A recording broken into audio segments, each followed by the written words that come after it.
L'Algérie devient officiellement membre partenaire de l'Alliance des BRICS. L'annonce a été faite le 23 octobre 2024 lors du sommet BRICS Plus à Kazan en Russie, réunissant les 5 pays membres et d'autres partenaires comme l'Égypte et l'Iran. En rejoignant les BRICS en tant que membre partenaire aux côtés de 12 autres pays, l'Algérie pourrait, selon les experts, se rapprocher d'une adhésion pleine et entière. Ce bloc, représentant 26,2% du PIB mondial, se positionne comme un concurrent stratégique d'organisations occidentales telles que le G20.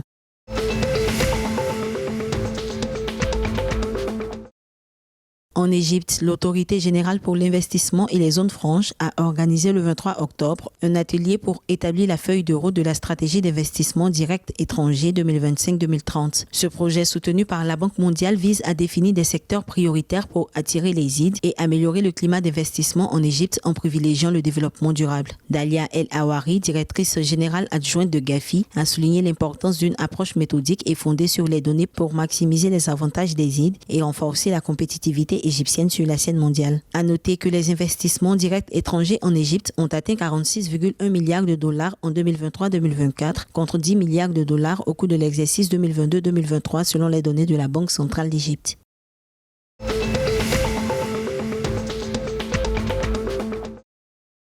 En Tunisie, le ministère des Transports a annoncé le 25 octobre 2024 la nomination de Olfa Kojet El-Kil aux fonctions de présidente directrice générale de la société du port Enfida. Elle succède à cette fonction à Chokri Amiri, désigné en août 2024 président directeur général de la STAM, la société tunisienne d'accompagnement et de manutention. La nouvelle responsable de la société du port Enfida a pour défi de réaliser ce projet portuaire dont la livraison est attendue vers 2030 qui devrait fournir des services logistiques sur 2000 hectares.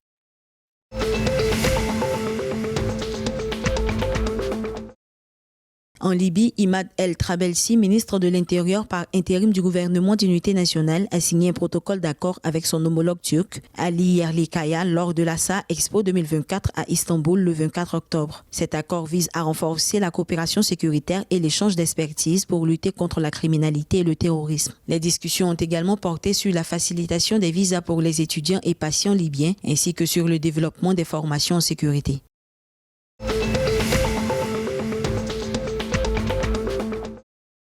L'équipe nationale de beach soccer du Maroc a décroché le 26 octobre la médaille de bronze en battant l'Égypte, pays hôte, 4-3 lors du match de classement de la Coupe d'Afrique des Nations de la discipline. L'équipe 3e du classement n'a malheureusement pas pu décrocher son ticket pour le Mondial 2025. Le Sénégal s'est imposé en finale face à la Mauritanie 6-1, remportant ainsi le titre africain et avec la Mauritanie leur qualification pour la Coupe du monde de beach soccer 2025 aux Seychelles.